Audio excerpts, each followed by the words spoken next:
is Red, White, and Bluegrass.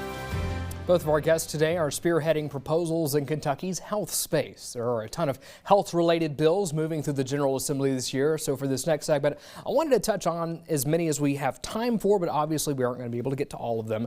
Senator Funke Frommeyer has led the effort to allow freestanding birth centers to open in Kentucky, with Senate Bill 17 passing her chamber and now being considered in the House.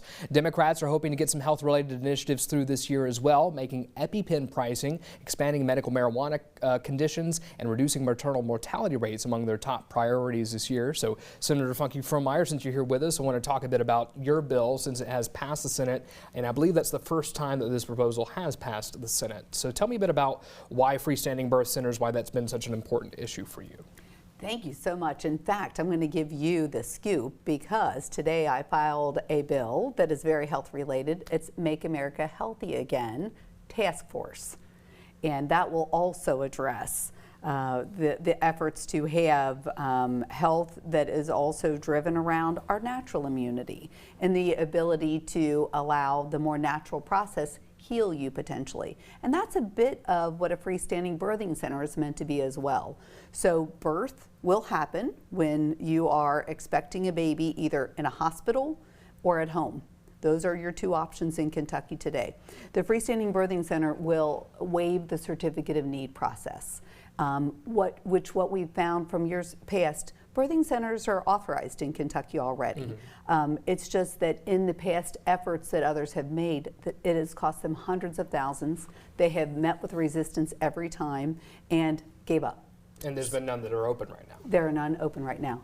So now the Senate has passed this with 35 yes votes, 0 no votes, and 3 pass. So we're excited to get it over to the House and let you put your best effort for me. Yeah. You have any thoughts on that particular bill or questions? No questions about it. I support the free birthing centers, and I know that we've actually tried to get the freestanding birthing centers.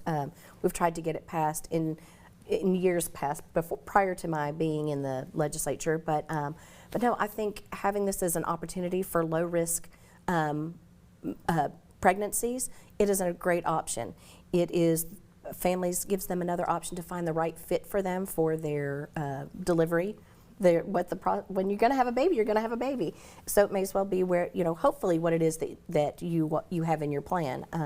It can lower the cost. It gives a little bit more freedom of choice. And I think that in the research that I've done, they give you a little bit more perinatal and postnatal care in a different way. So I think it just opens up options to expectant mothers in Kentucky, and I love it. I love how you say that because it is the midwifery model that a birthing center is operated by, and it's the woman with you.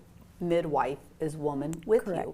And in a freestanding birthing center, you won't have the options of those additional interventions that are practically expected when you go to the hospital. So no, you won't be offered an epidural. But if you do need oxygen, if the baby needs oxygen, yes, there's oxygen. There's other ways to assess or address if there's hemorrhaging concerns and issues.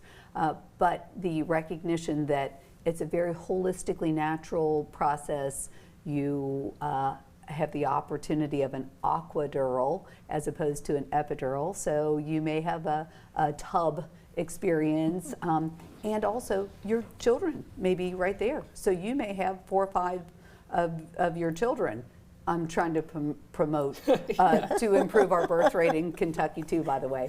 Well, we got a little bit, not as much time left here, and I want to just talk about some of the other proposals that y'all are putting forward, because I remember EpiPen pricing was a big issue for y'all. It is a big issue, and it's a big issue for families. That they can be very cost prohibitive, but they're life-saving measures. And so I'm very hopeful. I'm the primary co-sponsor on Representative Adam Moore's bill to bring down the price, like to set the price, cap it for EpiPens. So I'm very hopeful that we can get that through. The hope is to never need one, but in the event that you are an individual or have a child that has extreme allergies, and that is the life-saving medication and you need it. And I'll throw in a plug for one other bill that I filed this week.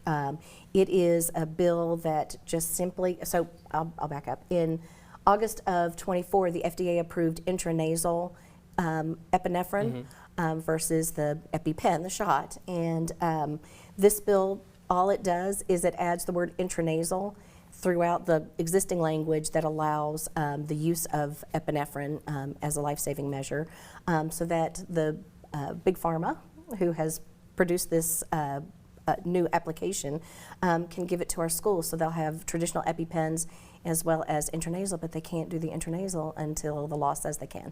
Excited to see where Thank you those, for that work, by the way. I'm an EpiPen needer. Oh. So You are very welcome. excited to see where those proposals end up. All right, we'll have to leave it there.